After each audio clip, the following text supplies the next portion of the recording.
This is Bobby Newman, and I'd like to welcome you to this week's Research Minutes, the CPRE Knowledge Hub's weekly podcast where we interview researchers about the latest work being done in the field to help improve education. This week, I speak with Eric Camburn, Professor of Educational Leadership and Policy Analysis and Educational Psychology by courtesy from the University of Wisconsin at Madison, about his study, Infrastructure for Teacher Reflection and Instructional Change, an Exploratory Study, which was recently published in the Journal of Educational Change. Eric, thank you for joining me today. Glad to be here, Bobby. Thanks for having me. So let me start out by asking you, in your paper, you investigate professional learning experiences provided through infrastructure. Can you describe for us infrastructure? Yes, so we borrowed David Cohen's definition of the term infrastructure. He defined the term in his book, Teaching and Its Predicaments. He uses the term to describe three different resources for teaching and the improvement of teaching, which he describes as academic content, guidance for instruction, and learning opportunities. You also looked at the effects of who the teachers worked with on their teaching on both reflection and instructional change. Can you tell us about the results of this part of the analysis? Yeah, absolutely. So there are really two main sets of analyses in this paper. One examined the association between teacher learning experiences and their reflection on their teaching. And we view reflection as an indication that teachers are actively engaged in learning and developing their teaching. We look at it as a measure of engagement in learning.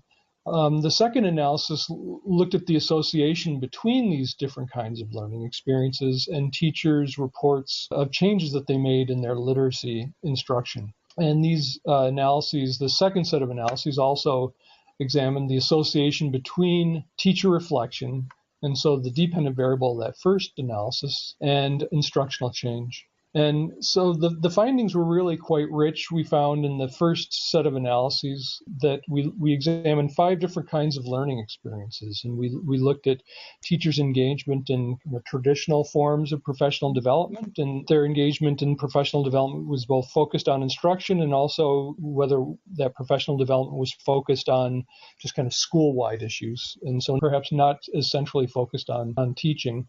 And then we also examined more informal, or what we tend to call embedded learning experiences, their work with instructional leaders, the extent to which they sought advice from peers within the network of teachers in the school.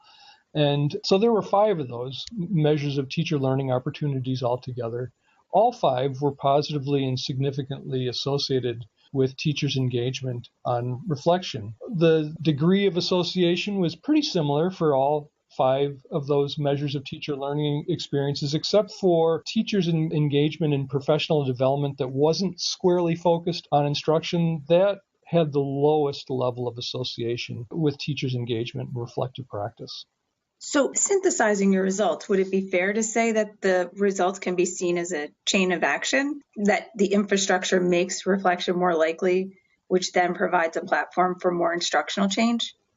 It's interesting because I think a lot of conceptions of teacher learning and teacher development suggest perhaps a kind of a linear sequence of events like that. I think in reality, and it's a bit difficult for our analysis to tease out the exact sequence of events. In reality, my own experience, but I think also some conceptions of teacher learning suggest that it's a little bit messier than that, as you might imagine, that things don't unfold in kind of a neat, orderly fashion, but instead might unfold in sort of repeated cycles where a teacher might be provoked by a new idea or being exposed to a different kind of teaching. That initial provocation might be followed by some reflection and experimentation, trying out new things in their classroom.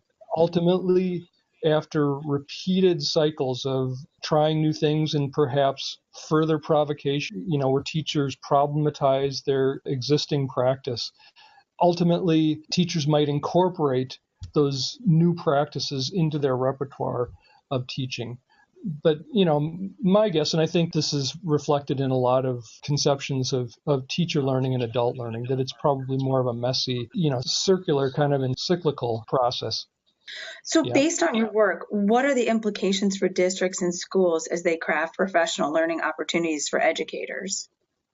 So our work focuses on professional learning experiences, and obviously districts and schools put a lot of energy and thought into providing opportunities to teachers, and a lot of resources go into providing learning opportunities for teachers.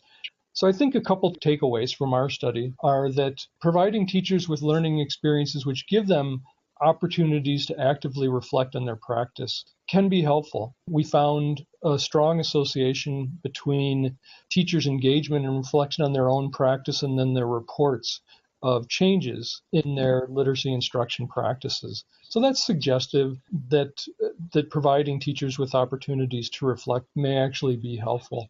Giving teachers opportunities that spur new ideas, that might shake up their pre-existing beliefs and their knowledge, and opportunities to experiment. Those might be the kinds of learning opportunities that help them and encourage them to reflect on their own practice.